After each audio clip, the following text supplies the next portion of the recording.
এক দোকানদার আমাকে 10 টাকা নোট দিছে, আর সেই 10 টাকার নোটের পিছনে একটা নাম্বার ছিল। আমি মজা করে নাম্বারের মধ্যে মেসেজ দিলাম, হাই কেমন আছেন। আধা ঘন্টা পর রিপ্লাই দিছে যে ভালো আছি, আপনি কেমন আছেন। আমি বললাম যে আচ্ছা ভাই আপনার বাসা কোথায়। তখন বললো যে ভাইয়া কাকে বলতেছেন, আমি একজন মেয়ে। তারপরে আমাকে বললো আপনি কে, মেয়ে নাকি ছেলে। আমি একটু ভেবে চিন্তে উত্তর দিলাম যে না আমি একজন মেয়ে। তখন বললো যে আচ্ছা আপু আপনার নাম কি। আমি বললাম যে আমার নাম তানিশা, আপনার নাম কি। তখন বললো যে আমার নাম রূপা। আমি বললাম যে ও আচ্ছা ভালো তো। তখন বললাম যে আচ্ছা আপনার বাসা কোথায়।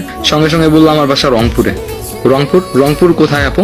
বললো যে আমার বাসা হচ্ছে রংপুর শাপলা চত্বরে। আমি অবাক হয়ে গেলাম, বললাম যে ও আচ্ছা আচ্ছা, মানে আমার বাসা কিন্তু কারমাইকেল কলেজের পিছনে। তো ও বললো যে ও আচ্ছা আচ্ছা আপু আপনি কোন ক্লাসে পড়েন। আমি বললাম যে মানে হাবিজাবি অনেক কথা হলো, কিন্তু আমি ওকে বলিনি যে আমি একজন ছেলে। তো একদিন কি হলো, ও আমাকে কল দিল, আমি কলটা রিসিভ করিনি। আমি কি বলবো, ভয় পাচ্ছিলাম আসলে। আমি যে একজন ছেলে এটা তো ও জানে না। যাই হোক, আমি একবার ওকে ফোন দিলাম, ফোনটা রিসিভ করলো। তখন ও অনেকবার হ্যালো হ্যালো বললো, আমি কোনো কিছুই বলিনি। তারপরে বললাম যে হ্যালো কেমন আছেন। তো ও একটু অবাক হয়ে গেল, বললো যে আপনি ছেলে। আমি বললাম যে আসলে আমি 10 টাকা নোটের মধ্যে আপনার নাম্বারটা পেয়েছিলাম, তাই আর কি মানে মজা করে SMS দিছি। আর আপনি যদি কথা না বলেন ছেলে ভেবে, তাই আর কি বলছি যে আমি একজন মেয়ে। 10 টাকা নোটের মধ্যে পেয়েছিলাম তো নাম্বারটা, তাই একটু মজা করে দিছিলাম। তখন সঙ্গে সঙ্গে বললো যে হ্যাঁ নাম্বারটা আমি লিখছি, আমিও মজা করে লিখছি, কিন্তু ভাবতে পারিনি যে কখনো কেউ আমাকে SMS বা কল দিবে। যাই হোক, আপনার বাসা আমার বাসা যেহেতু পাশাপাশি, তো একদিন দেখা করা যায়। আমি বললাম যে কোথায় দেখা করবেন। তখন সে বললো চিড়িয়াখানাতে দেখা করবো। আমি বললাম আচ্ছা ঠিক আছে, কখন যাব। তখন সে বললো বিকালবেলা। আমি বললাম আচ্ছা। তারপরে চিড়িয়াখানাতে গিয়ে আমি ওয়েট করা শুরু করলাম। কিছুক্ষণ পরে আমার ফোনের মধ্যে কল দিল। আমি ফোনটা রিসিভ করলাম, তো সে কোনো কথা বললো না।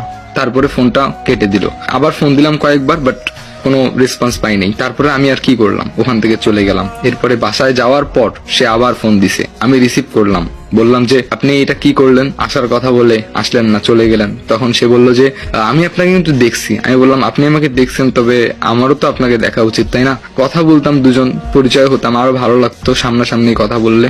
তখন সে বলল যে আরেকদিন দেখা করব।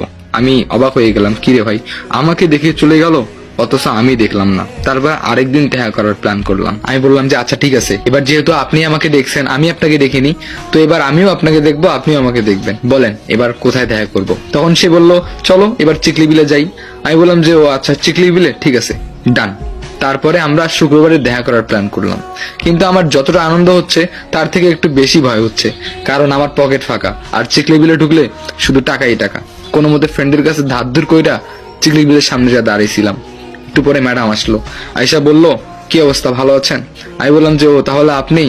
হ্যাঁ আলহামদুলিল্লাহ এখন ভালো আছি, মানে এতক্ষণ ভালো ছিলাম না, শুধু ভয় লাগছিল আবার যদি না আসেন চইলা যান কেমনটা লাগে তাই না। তখন আমাকে বলল